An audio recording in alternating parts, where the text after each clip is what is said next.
a 5-step process that we discussed last class, where they what?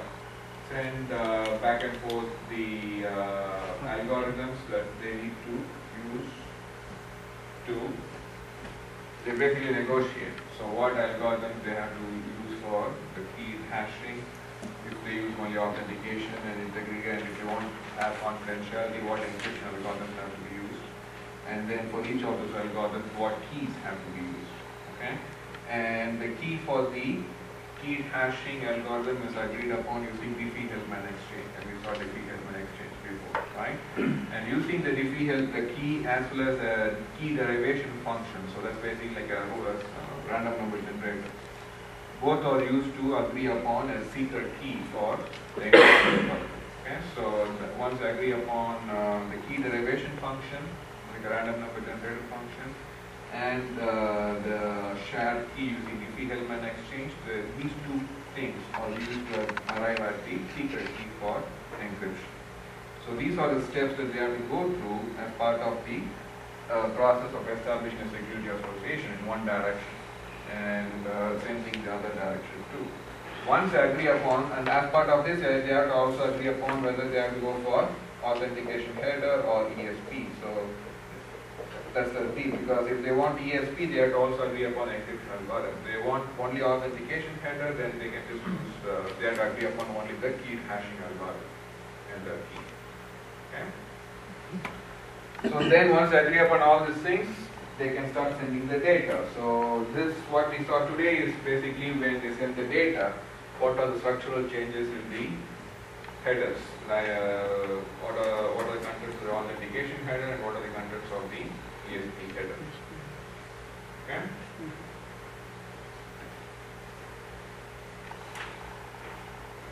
Okay, so let's now move on to firewalls.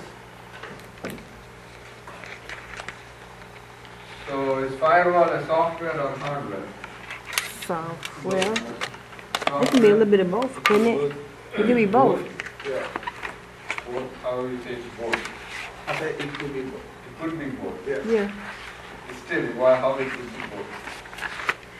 Well, the software, it can be a software. I mean, it can be a program that stops intrusion or attackers from getting into a network. As a hardware, it could be built into the computer beforehand. So I don't know how that's done, but it could be done. Well, it is normally considered like that. The reason is, it's basically a software. So a firewall, the very, what you call, in original terminology, is software, it's not a hardware. But you don't run a firewall program, a software, on a machine that runs any other application. Okay? So you don't run a firewall on a web server or a file server or database or any kind of other application service. You run a firewall on a standalone machine that doesn't do anything else. Okay? So that's why it's typically considered also as a hardware, because Like DES, right? Huh? Like DES, right? Remember we talked about the DES where you would isolate the demilitarization firewall, remember? Where you had a server sit alone and then it's kind of like... Or DMC. Yeah, DMC firewall, that's a little different, but it's still hardware, right? So, firewall is the application, the firewall software is well known as standalone hardware. Okay? So why we do that, why we want that, or why we go for such a kind of implementation? We don't implement it on a regular server. Because if that computer is attacked, then the rest of the computers won't be affected. If you run your firewall code on what vulnerabilities we saw, as a web server, right? A web server is say prone to your cross-site scripting attack. Then the web server could be compromised, or any security attack, a database server, right? So through those vulnerabilities, someone could basically, as I said, firewall is a software, right? So it's a set of rules, right? To telling you like you said, what packets need to be forwarded, what need not to be forwarded and filtered and so on. You see all those details. So it's basically a set of rules governing which packets should be allowed, which packets should not be allowed to a network. Okay? So those rules could be corrupted if an attacker managed to get a hold of on them. Okay? So we don't want that to happen. So that could happen if you run a firewall along with some other application server, like which are prone to attacks, like a file server or database server could be prone to attacks to come up with vulnerabilities. So that's why we typically have a standalone machine in which your firewall code is run. Okay. Right. So now coming to the different kinds of firewalls. So no firewall is kind of like, you cannot say this is a good firewall, this is a bad firewall and so on, because as I just said, it depends on the rules. It depends on what network administrator wants. If he wants to allow several packets without too much of what you call filtering, then that's what he wants. And if you want too much of filtering and you want very careful, then the firewall will act strictly. So it depends on what the administrator wants. Okay? So again, we could have the simple packet filter firewalls, which just go by rules. Okay, so this is one kind of firewall for packet filters. So they could be based on what's called default allow access, which means you should know what, right? What it does. The set of rules, right, on the setup, and so packet comes and it doesn't fit within those rules, right? Okay, let's look at the other one first, so we can understand. Let's say default deny. The packet comes and its contents in this header. So basically what you look at for the signature of a packet. I just said you have the IP header, TCP header. These are the two fields that are very commonly used to form a signature. So you have the source IP address, destination IP address, right? The source port number, destination port number, and so on. So there could be a packet coming from a particular source, from a particular port, going to a particular destination, going to a particular port, and even some other fields. So these fields form the signature of a packet, and those are the things that are forming the rules. So if a packet doesn't qualify or match to any of these rules, then the packet should be discarded. It should not be let inside. So that's called the default deny policy. This is a very strict policy because why? If a packet is very genuine, it doesn't do anything harm. But if it doesn't match with any of the signatures, it will be dropped. Right?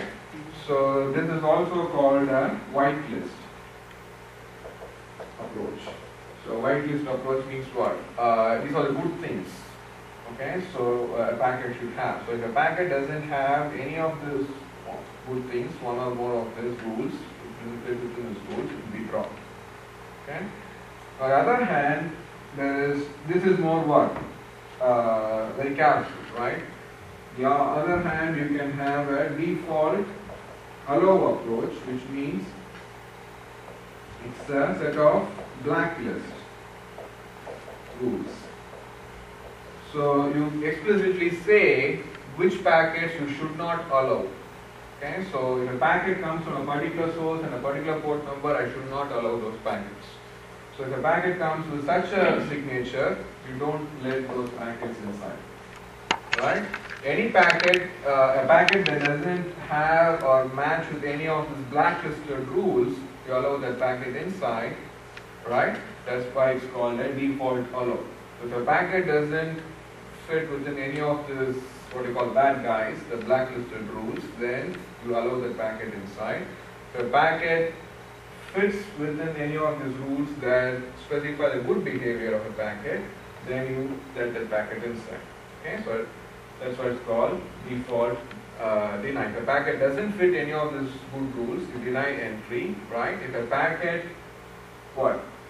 This here it should not fit, right? So you are like, for example, you're going to the airport, right? So they have a signature of kind of what you call characteristics of all the terrorists and all those things, right? So they do all the fingerprint and everything.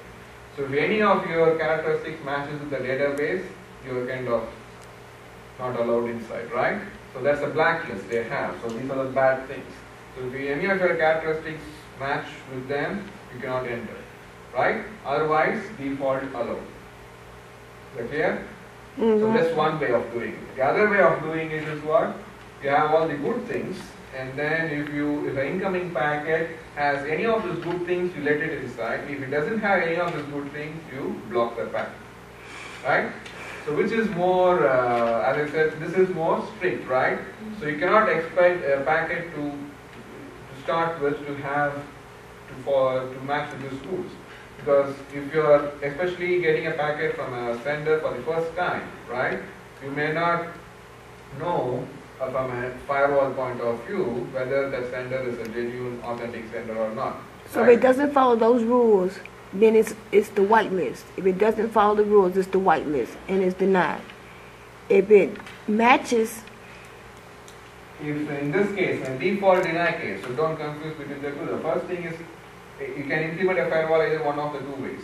right. If you implement a firewall using a default deny approach, you are allowing only those packets that match with the rules. Those that doesn't match with the rules are just simply discarded. Okay, that's why it's a default deny. Okay. If you implement a firewall using default allow approach, what it means is it has a blacklist of all the things that should not be allowed. So if anything that comes with doesn't match with the blacklist, it is allowed. That's why it's called default allow. So which is more conservative? This is default deny, because you want to be very careful. You don't want to allow anything that you don't know for sure. Alright? That's good, but you may be dropping a lot of genuine packets, right? With the default deny approach. Alright? Whereas with the default allow approach, you are kind of too liberal in allowing anything that comes. Because it's very difficult to capture all the bad guys right away. Right? So only from experience you can capture which packets are bad or doing bad to your network, which packets are doing good to your network or not doing anything bad to your network, right? So that's why we are not looking at it here, but in the other course, or you might also get off this term called intrusion detection systems, right? So what an intrusion detection system does, you have firewalls typically at the network boundary, okay? And an intrusion detection system is implemented inside the network. So a firewall may allow a packet inside, and after allowing a packet inside, if the packet causes any damage, that could be detected by the IDS, intrusion detection system, and it feeds that information to the firewall. So which means these rules are not static. You have to dynamically update these rules. Because as you learn who are good guys, you can put them in the whitelist. So if you start getting a packet from a source, like that's what you do in your email, right? I told some time back. You say I authenticate the sender, which means any other email, any further email you get from the sender, you want to display all the images and everything in addition to the plain text message. You want to display all the images, everything. You say show. Have used Yahoo or Hotmail where you always have to click that option now, show contents from the sender, image from the sender, then only every image will be displayed, otherwise you see only the plain text, you don't display anything else.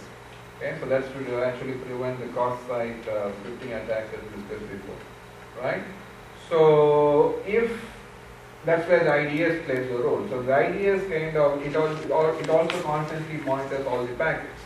So if it finds out that a packet is really, the packet coming from a particular source, or the signature, IP address and port number are causing harm to the network, then we'll update the firewall so that any future packets from that particular network or port number will be dropped. Okay. On the other hand, if you want to allow some packets inside, you could go and again reconfigure the firewall rules. Okay. So everything I told so far are concerned about what? Letting packets inside, right? So that is called ingress filtering. So ingress means filtering incoming packets. Sometimes you also do what's called egress filtering. Egress means filtering packets leaving your network. This could be done by companies from 9 to 5 if they want you not to visit Facebook or Yahoo or whatever, right? they could prevent you from visiting sites. I think we should do here, right? You prevent students from being on Facebook during class time. They can really prevent you from visiting any outside network or any particular network. Alright, so that is called egress filtering. So again, you could what? Configure the firewall with rules telling the packet tries to go out of this network to a network with this IP address or network address, you should block that packet. Okay, so that's called egress filtering. Any question on this? Yes. Do default deny or default allow, is that the same thing as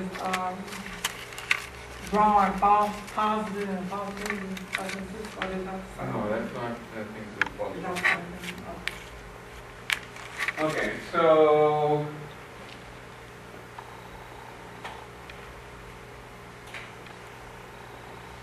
so what kind of attacks could be detected with this packet filter firewall? So one thing that you should know about this packet filter firewall is it is stateless. Stateless means what? This firewall won't remember what it did on a particular packet when it is done with processing the packet. Why? You see here, this packet filter firewall may get what? Thousands of packets, right? One after the other. So the packets are coming one after the other. So what the firewall does on one packet doesn't influence what the firewall will do on the subsequent packet. So the decisions taken on one packet doesn't influence the decisions taken on the subsequent packets. That's why it's called stateless.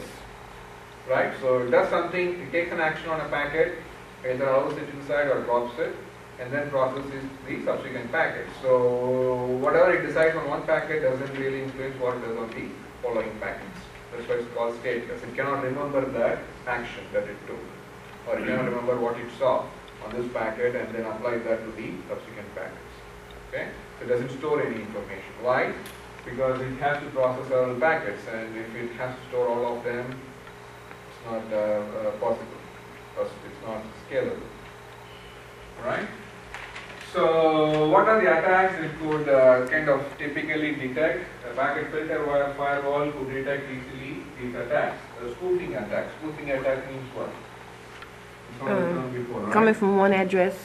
You're trying to send a packet that appears to come from one address, and the sender of that address will really send it. Okay? So one kind of spoofing attack that you could easily filter is what? There is a packet filter firewall, right? And it gets a packet. So let's say this is, you know now what is the network address, right? So anything that goes with this reference is from Jackson State Network, right? So someone is sending a packet that has a source address corresponding to this. Is that really possible? The packet is trying to enter to this network, and the source IP address of the packet is this.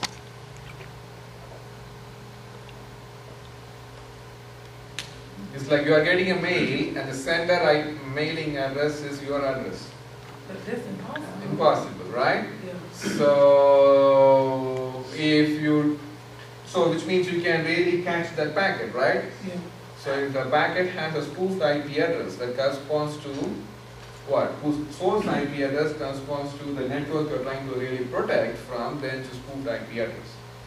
This should be actually a destination IP address, because that's what it should be. Someone is trying to send a packet to your machine here, but if they are doing spoofing, they can make it appear come from this. So some source IP address that has its prefix. So that could be easily prevented, right? Now, well, we'll look at this. Source routing attack. So, you know what source routing is, right? Source routing means, typically, I think I told some time back, the packets are forwarded based on the destination IP address by the individual routers, right? So, even when you're traveling, right, how you are put on the next hop based on where you're supposed to go, right?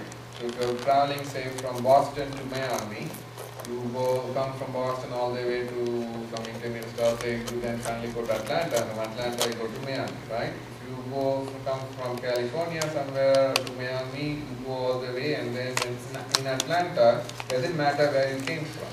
You're all good on a plane that goes to Miami, right? So forwarding is always based on the destination, right?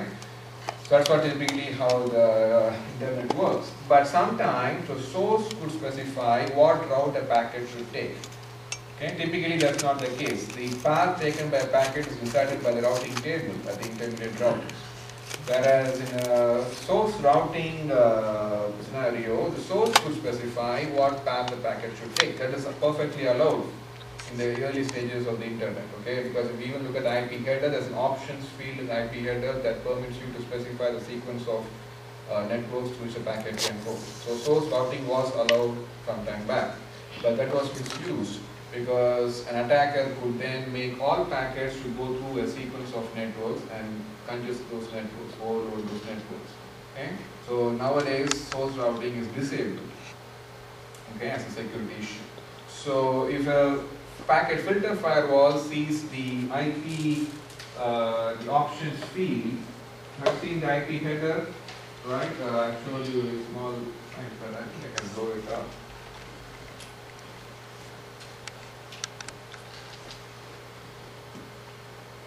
It's not here, it's not there. There's options, right? So it's not mandatory. So let me pull out.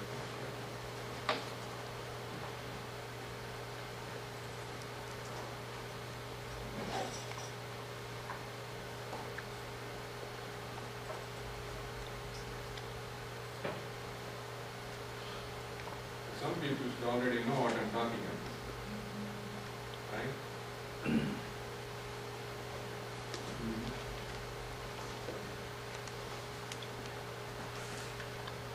The header is the other side.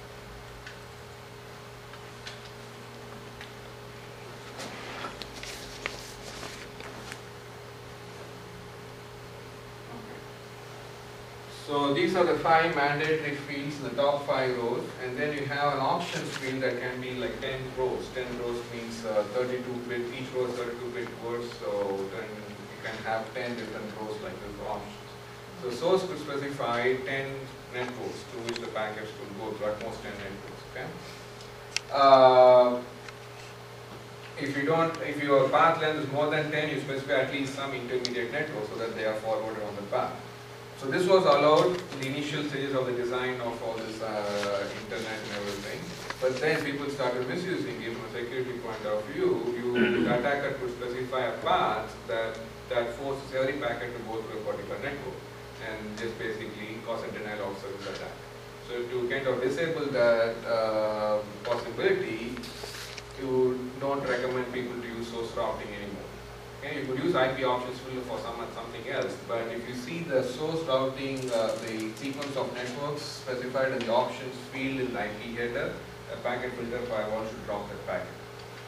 Okay, because what will happen if this network is being used as a target to cause a denial of service attack, so which means all packets should go through this network. We don't want that to happen, right? So if the packet filter firewall sees the options field having a source routing kind of a sequence of network addresses are specified, then it will drop that packet. Is that clear? Yeah? No? Anybody else? Any question? Okay. Then I also said the attack signatures are derived from the combination of the source IP address, destination IP address, source and destination port numbers, right? So basically the fields, the IP header and TCP header, alright? So again, when we, if you have done fragmentation in the networking class, you should know that the TCP header is not part of what? Every fragment, right? It's part of only the first fragment.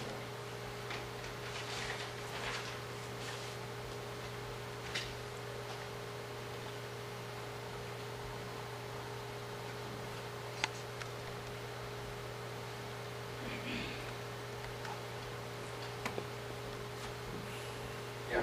So these are the 3 fragments of a packet which is of size 3300 bytes, I believe, 3200 bytes. So this single datagram has to go through this network. So this network can send that many bytes as part of a packet, but this network can handle only 1500 bytes on a packet. So this packet has to be fragmented.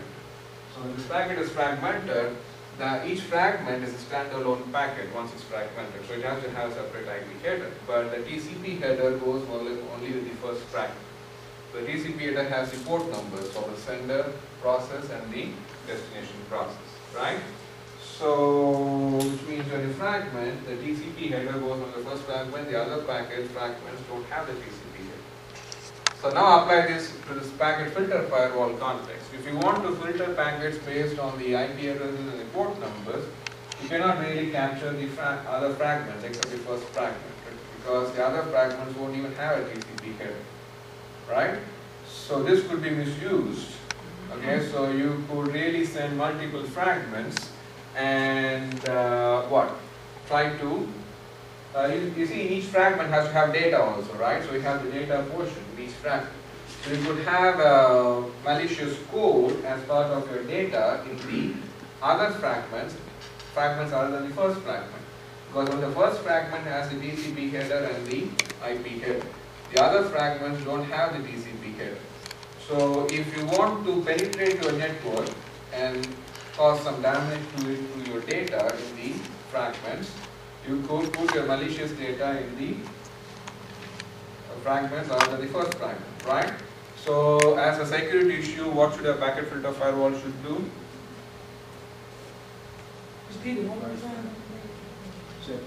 If you have known what packet fragmentation is, once you fragment a packet, the TCP header goes to the first fragment only. It's not part of the other fragments.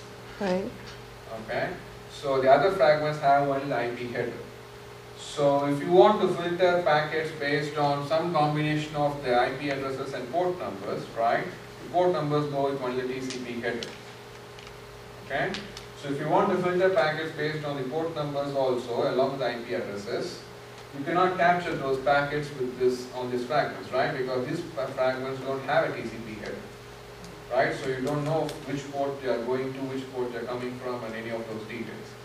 But they could have some malicious data. So if you allow those packets inside, those fragments inside, they could cause some damage, right?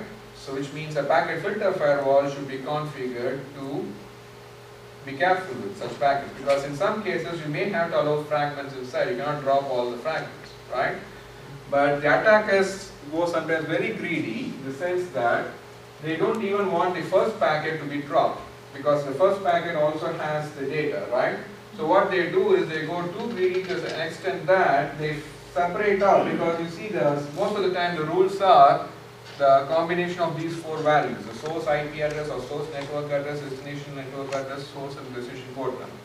So they cause fragmentation to such an extent that these four are not contiguous, or not part of one single datagram. They even split the port numbers in such a way that this is in one packet and fragment and in the other fragment. Such fragments are called tiny fragments. They're very small, so that these four fields don't even appear together. So if you start getting packets, fragments that are too small, and the fields that you want to use for filtering are not part of each of those fragments, you drop those fragments, because you cannot decide whether to let them in or not. Alright? So to be on the safe side, just drop those fragments. Okay?